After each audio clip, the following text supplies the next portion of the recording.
선택지가 하나 더 늘어났다라고 볼 수 있겠네요. 고등학교 진학 프로세스가 상당히 복잡합니다. 이게 지역마다 막 다르고 참 어려운 거거든요.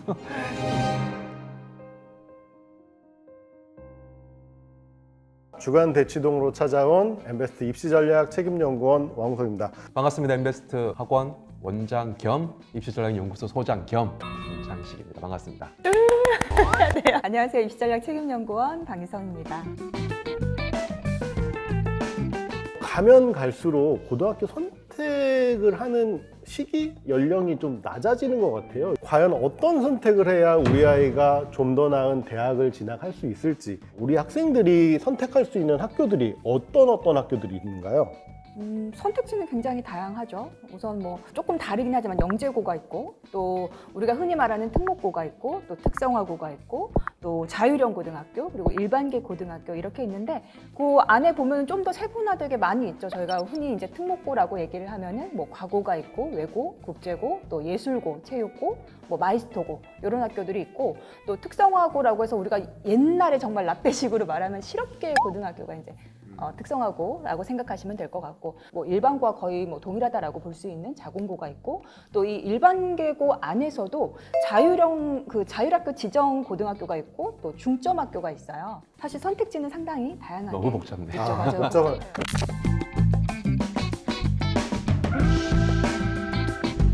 소장님께서는 지금 이제 고등학교 입시가 크게 전기하고 후기로 나눠지거든요. 간략하게 우리 연구원님, 박연구원님이 한번 설명해 주세요. 저기 저한테 질문하다가 갑자기 넘어가는 질문. 저는 정거장인가요? 일단 뭐 정기 모집에는 여러분들도 아마 아실 거예요. 영재고하고 이제 과고, 그리고 뭐 예술고, 체육고, 마이스터고, 그리고 이제 후기에는 외고, 국제고, 자사고, 또 자율고, 중점고, 일반계 고등학교가 이제 후기로 모집을 하죠. 두 번의 기회가 있는 거네요. 시기가 있죠. 그다음에 전기에 썼다가 합격을 하면은 당연히 그 학교를 가면 되는 거고, 당연히 무조건 가야죠. 무조건 가야 되는 네, 무조건 거고, 가야 됩니다.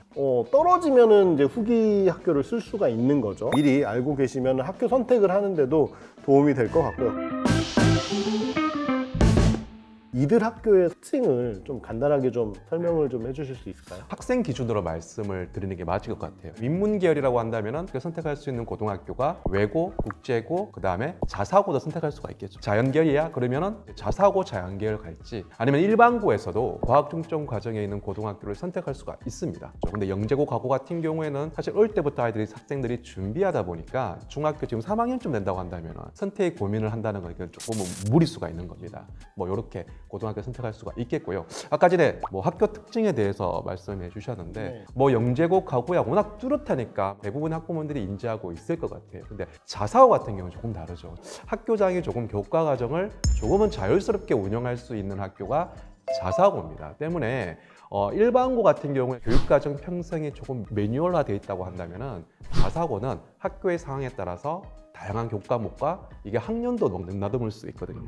재학생들의 특징들을 반영해서 자유롭게 교과를 구성할 수 있는 게 바로 이 자사고입니다. 어머님들은 질문하세요. 일반고 중에서 우리 아이 자연계열인데요, 과학 중점 과정을 선택하고 싶습니다. 그 학교의 차이가 뭘까요? 라고 얘기하거든요. 과학 중점 과정의 일반고 같은 경우에는 이거 조금 달라요. 이거 조금 어려울 수도 있는데, 같은 그 고등학교 안에 일반 과정이 있고요, 과학 중점 과정이 있어요. 이게 약간 구분되어 있어요. 구분되어 있는데 그것도 복잡하거든요. 일반 과정의 아이들이 과학 중점 과정에서 수업을 못 듣는 과목들이 있습니다. 반면에 과학 중점 과정들은 일반고 과정에 있는 교과목을 거의 다 대부분 다 들을 수가 있거든요.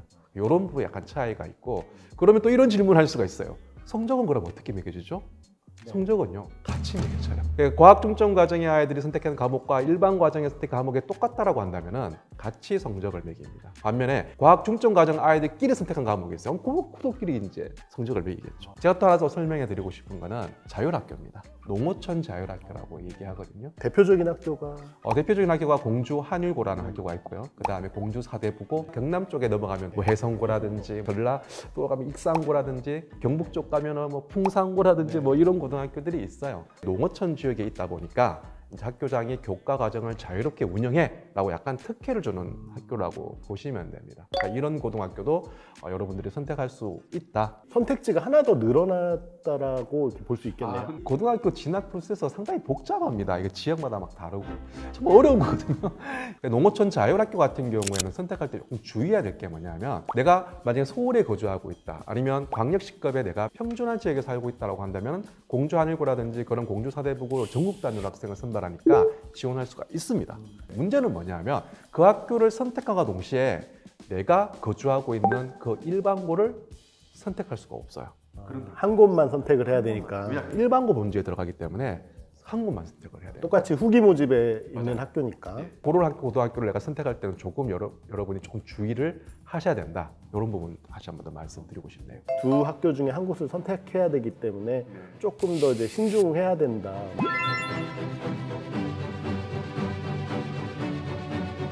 이게 평준화, 비평준화 관련돼서 고등학교 진학과 관련해서 상당히 복잡하거든요. 구체적으로 설명드릴 수는 없을 것 같아요. 저희 엠베스트 사이트에 들어오면 관련된 거 정보들 다 들어가 있으니까 확인해 보시면 될 것 같습니다. 나중에 또 기회가 되면 저희가 이게 또 콘텐츠로 잡아가지고 마련하도록 하겠습니다.